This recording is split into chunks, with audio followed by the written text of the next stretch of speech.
মাথায় লাল সবুজের পতাকা বাঁধা ১৬ বছরের কিশোর রিকশার পাদানিতে ঝুলছে। রিকশাচালক এগিয়ে যাচ্ছেন সামনের দিকে। গণমাধ্যমে প্রকাশিত শহীদ গোলাম নাফিজের এ দৃশ্যটি কাঁদিয়েছে গোটা জাতিকে।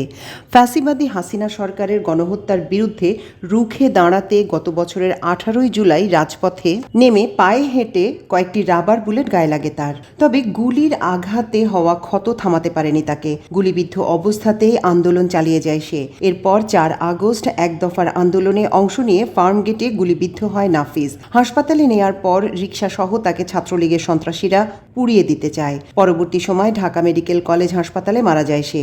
এসব তথ্য জানিয়েছেন শহীদ নাফিজের ভাই গোলাম রাসেল এবং রিকশাচালক নূর মোহাম্মদ। জানা যায় ১৮ই জুলাই ছাত্র জনতার সঙ্গে মহাখালীতে আন্দোলনে অংশ নেয় নৌবাহিনী কলেজের প্রথম বর্ষের শিক্ষার্থী গোলাম নাফিজ। সেদিন মহাখালীতেই পুলিশের ছোড়া রাবার বুলেট লাগে নাফিজের পায়ে।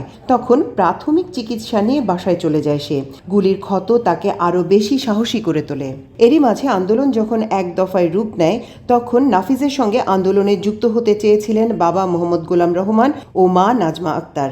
রাসেল জানান, ৪ আগস্ট মহাখালীর বাসা থেকে ৩০ টাকা নিয়ে মাকে সালাম করে বিদায় নেয় নাফিজ। বলেছিল বাসার আশপাশেই থাকবে, কিন্তু বাসা থেকে বেরিয়েই আন্দোলন স্থলের উদ্দেশ্যে রওনা দেয় বন্ধুদের সঙ্গে।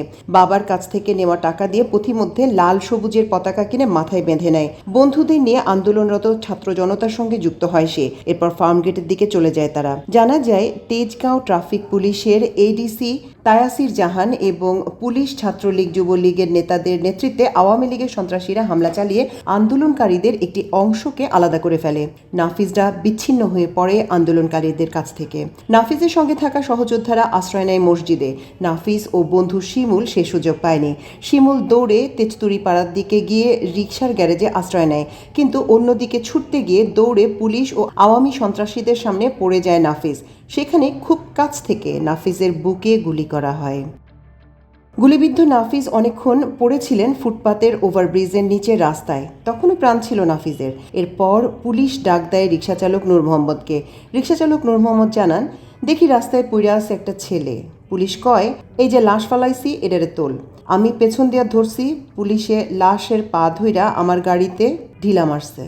গাড়ির ভিতরে ফালাইয়া দিয়াও কইতাছে আরও 2টা গুলি কইরা দে।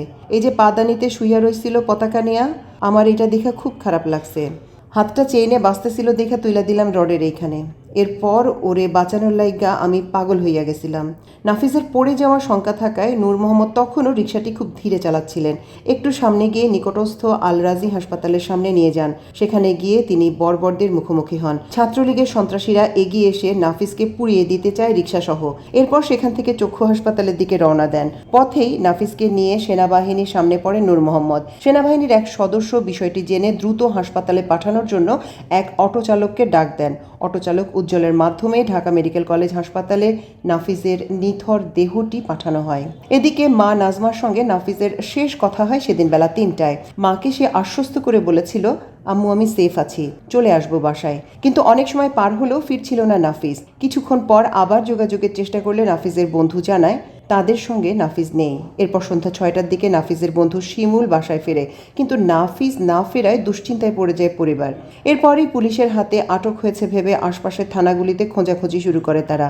নাফিজের কোনো খোঁজ না পেয়ে দিশাহারা পুরো পরিবার। এদিকে বড় ভাই রাসেল সামাজিক যোগাযোগ মাধ্যমে রিকশায় ঝুলতে থাকা নাফিজকে দেখে চিনতে পারেন।